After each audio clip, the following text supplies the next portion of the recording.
mo. Nagmamukha ko dito dahil natalo ko sa Backlash. Sure ka? Walang walling with Magic Habol Golf. Wala, ma. Tignan mo nga ako. Magsisimula yan. Live streaming. Magsisimula ako mag-live stream. Dito ako kakanta. Tsaka, tama yung sinabi ni Papa. Deserve ng mundo na marinig ang boses ko.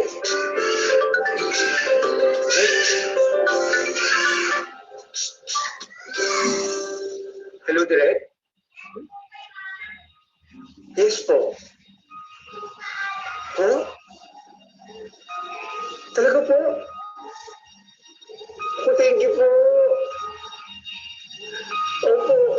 Opo, sige po. Naku, maganda balita po ito, Direk. Salamat. Ano daw? Nagpuntos ako na. Ano ba? Charla. Extra rights na. Dami ba extra rights yan? Hindi. Lumabas na daw yung mga nominees para sa 11th Phil Stage Awards for Performing Arts. Naku, nominated daw ako as male leading performance in a musical.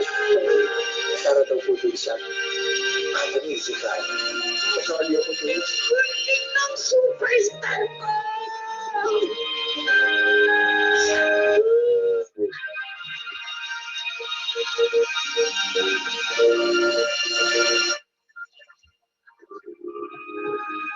Para po sa mga parents po na may mga anak na member po ng LGBTQ community, una-una po, mas kailangan po namin yung pag-unawa ninyo. Kasi po even us, nauna na po namin question yung sarili namin kung ano po kami.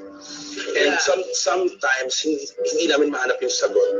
Doon po papasok yung importansya ng pagmamahal ng pamilya. If we're tired looking for answers, bakit ako ganito? Yung pagmamahal po ng parents is more than enough for us to accept na hindi man ako tanggapin ng buong mundo, pero tanggap ako ng nanay at ng tatay ko. We don't care about the whole world. Yes, kasi sila naman po ang importante, yung family po natin. At the end of the day, yung relasyon natin sa isa't isa, yun ang mahalaga. At yun din po yung sabi ko na makapagbigay sa atin ng masayang buhay na okay tayo sa pamilya po natin. Good luck to you and God bless you. Salamat po sa pagbahagi po ng buhay ko po na akala ko simple lang siya pero marami rin po palang makaka-relate at may pupulot na aral naman po sa maraming salamat po. Of course, you're welcome. Sa ating nakagisnang kultura, tradisyon at religious beliefs, bibihira ang mga magulang na agad-agad ay maluwag na natatanggap ang kanilang anak na miyembro ng LGBTQ. Madalas ay dumadaan muna sila sa matitinding pagtatalo at pagtatampo o di kaya'y pagtatakwil before they fully embrace their children's chosen sexual identity and lifestyle. Naway naging daan ang aming episode at ang hashtag MPK para buksan ang ating mga puso at isipan. Hindi lang para tanggapin ng magulang ang kanilang anak, but also for children to accept their parents' imperfections, beliefs, and choices. Because as families, we all must love unconditionally. Ang pagmamahalan sa pagitan ng magkakapamilya, walang kondisyon. Ngayon, bukas, at magpakailanman.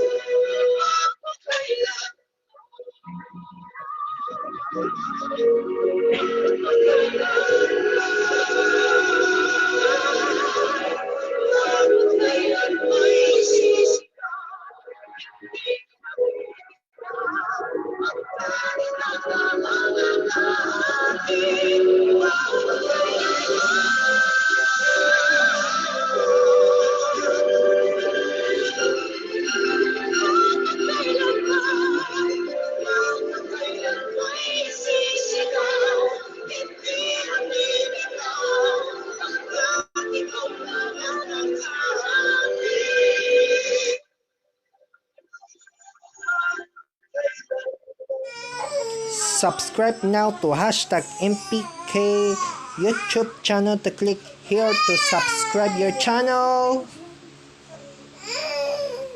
and click the notifications bell to below. Thank you for watching. See you soon. Bye-bye.